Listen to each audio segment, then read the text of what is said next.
Selamat siang adik-adik, perkenalkan nama saya Miftah Faridati. Saya merupakan salah satu asisten di Laboratorium Dasar Kimia Universitas Islam Riau.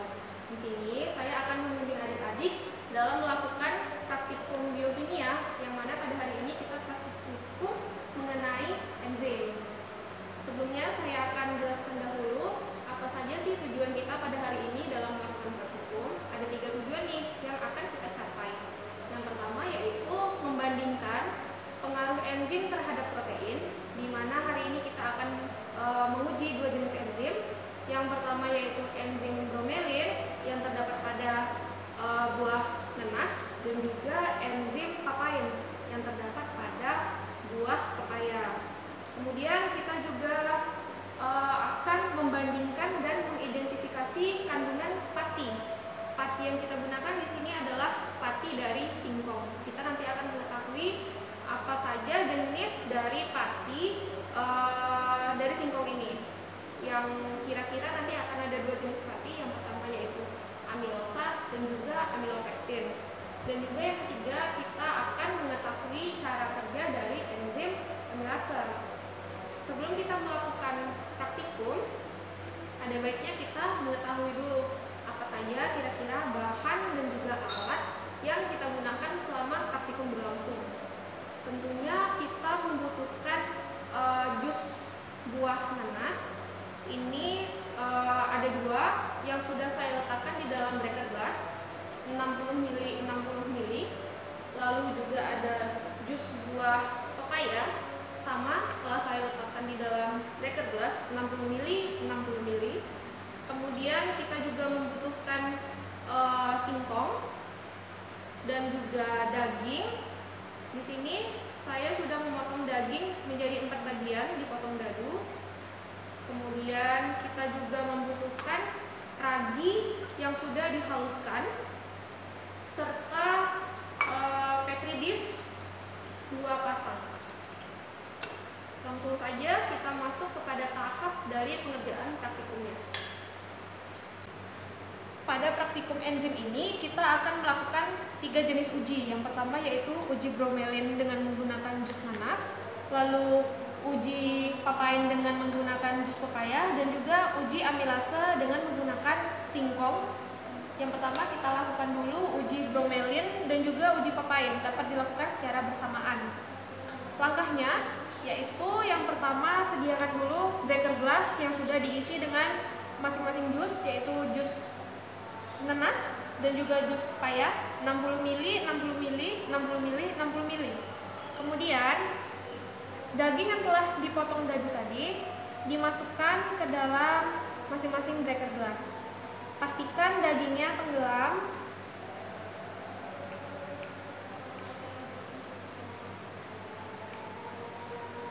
Dimasukkan potongan dagingnya. Kemudian setelah dimasukkan breaker glass yang pertama, kita biarkan di suhu ruang. Lalu breaker glass yang kedua nantinya akan kita letakkan ke dalam lemari pendingin atau kulkas. Begitu juga pada jus pepaya. Breaker glass yang pertama kita letakkan di suhu ruang, sedangkan breaker glass kedua kita letakkan di kulkas. Nanti setelah dimasukkan ke dalam kulkas dan didiamkan selama 1 jam, kita akan melihat perbedaan dari dagingnya. Bagaimana daging yang diletakkan di dalam kulkas dan juga daging yang diletakkan di suhu ruang. Bagaimana sih perbedaannya? Itu yang nanti akan kita amati. Nah, ini dia breaker glass kedua, kita letakkan di lemari pendingin. Ini kita diamkan selama kurang lebih 1 jam untuk memastikan kerja enzim dari kedua jus ini masuk ke dalam daging tersebut. Sambil menunggu proses dari uji bromelin dan juga uji papain yang kita lakukan di dalam kulkas, maka lanjut ke uji amilase. Di sini kita menggunakan singkong. Saya sudah menyiapkan petri dish 2 buah. Pertama-tama kita ratakan atau kita pipihkan singkong di petri dish-nya, di 2 petri dish maksud saya. Dipipihkan.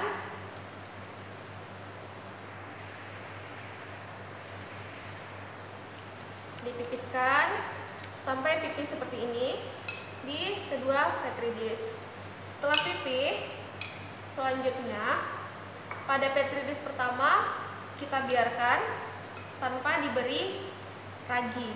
Kemudian pada petri dish kedua kita beri ragi, diratakan ragi pada atas singkongnya.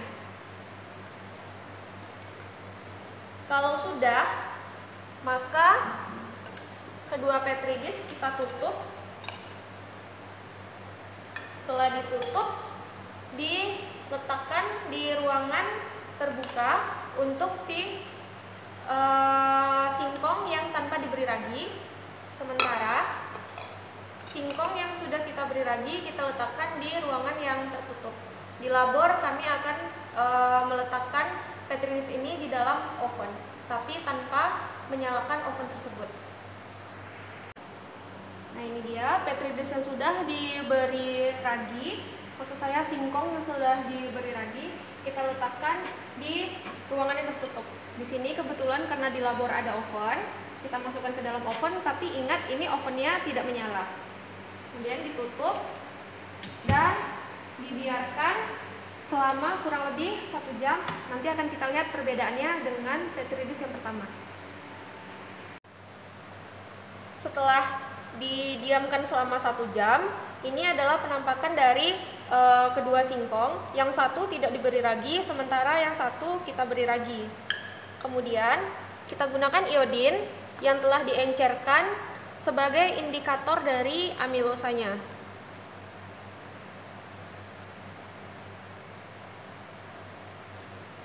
Kita teteskan sebanyak 3 tetes maksud saya.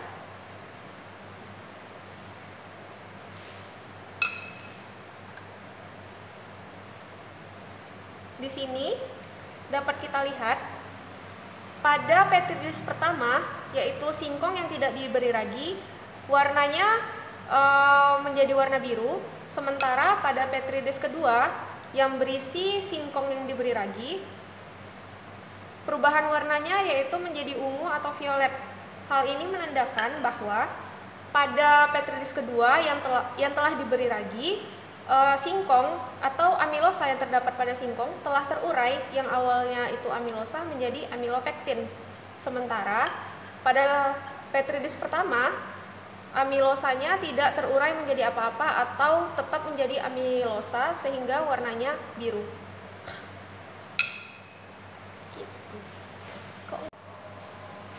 Ini adalah daging yang sudah kita keluarkan dari kulkas.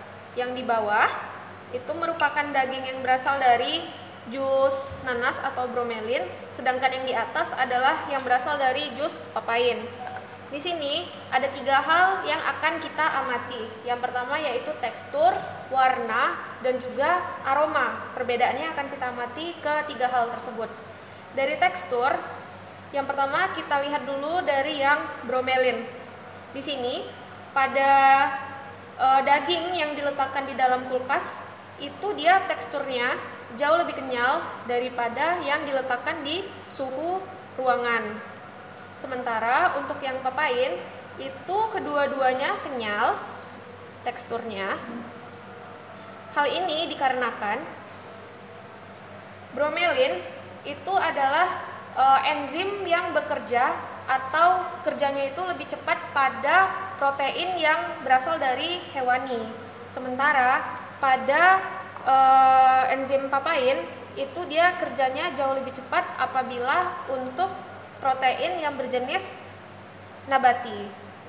Yang kedua yaitu yang kita lihat dari warna. Bisa dilihat daging yang berasal dari jus nanas yaitu bromelin, dia warnanya lebih pucat daripada yang berasal dari jus pepaya atau papain. Dan juga di sini kita lihat yang dari papain kedua-duanya itu warnanya merah segar, sementara yang dari bromelin warnanya kedua-duanya pucat, namun jauh lebih pucat yang di suhu ruangan. dibanding dengan yang di dalam kulkas. Hal ini dikarenakan ada pengaruh lain, yaitu pengaruh suhu. Di sini dapat kita simpulkan bahwa suhu berpengaruh terhadap kecepatan kerja enzim. Semakin tinggi suhu, maka akan semakin cepat kerja enzim tersebut. Di sini suhu pada suhu ruang itu lebih tinggi daripada suhu kulkas. Makanya enzim yang di suhu ruang itu dia lebih cepat bekerja daripada yang di suhu dingin atau di kulkas. Kemudian yang ketiga yaitu aroma. Pada daging yang diletakkan di dalam jus nenas atau bromelin itu kedua-duanya amis. Hal ini dikarenakan si enzim bromelin itu dia bekerja atau menghidrolisis protein hewani jauh lebih cepat daripada yang di enzim papain atau jus pepaya. Di sini aroma dari daging yang berasal dari enzim papain itu dua-duanya segar, namun yang di suhu ruang lebih sedikit amis. Dikarenakan hal itu tadi, suhu mempengaruhi cepat lambatnya kerja enzim. Apabila suhunya tinggi atau jauh lebih tinggi, maka kerja enzim akan semakin cepat dibanding dengan suhu yang di suhu rendah.